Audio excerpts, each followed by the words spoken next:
Okay, here we are inside of the Gears 3D motion capture software, and in this video we're going to look at the rib cage bend number and how that number changes from setup, top of the backswing, and down through the finish.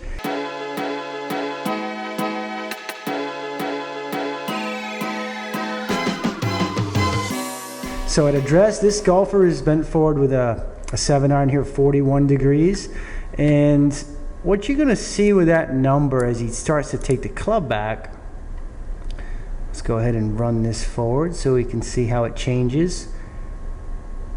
You're going to see that number start to reduce. So what he's doing there, he's taking out forward bend as he's rotating his rib cage. You can see he's already rotated at 42 degrees, and he's adding left side bend. That's what that negative number is, or left tilt to the rib cage. So those three movements happening together allows him to make basically a centered pivot. So you can see as he moves up to the top, he's still got 9 degrees of forward bend. And at the top of the swing, he goes into a little negative. We see that a lot of times with high-level players, but let's just stop it at 0. So at the top, he's taken out all his forward bend and basically replaced it with left side bend, and at the same time he's rotated about 90 degrees with his rib cage. So those three movements put together allow him to maintain this kind of vertical position with his upper body, which we like to see with the players that we teach. And this is different than what most people think, is that you would kind of hold your spine angle. And yes, that is, I guess, in a way you're doing that, but it's more the inclination to the ground with the upper body that is being maintained.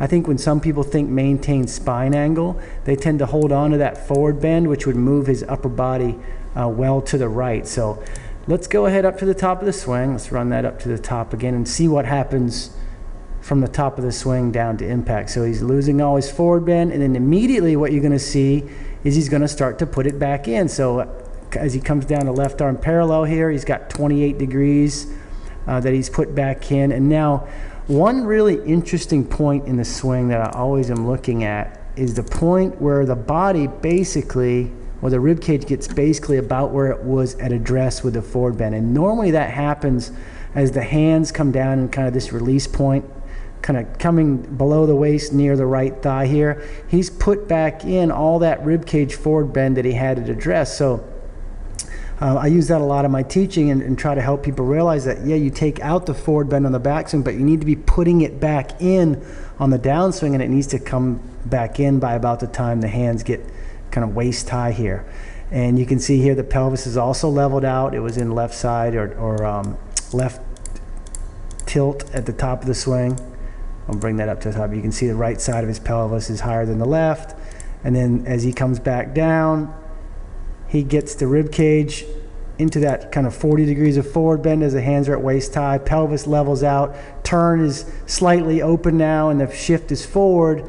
Now from there, you're going to see he's going to extend his body.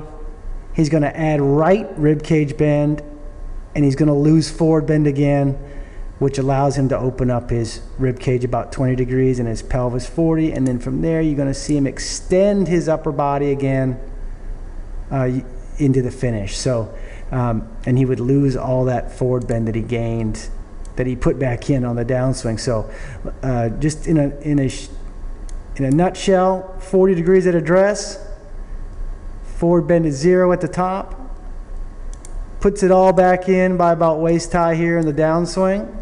Right, let's find that spot again, right in here. And then as he goes into the finish, he would take it all out as he goes into his follow through. So hope that helps you out. I know it helps my students kind of understand what they need to be doing with the upper body motion as it relates to that forward bend number. And especially helpful if you've been thinking that you need to kind of keep the forward bend throughout the swing, which we've all seen that swing where the upper body just kind of lunges to the right and then goes back to the left. So hope that helps you out, and we will see you in the next video.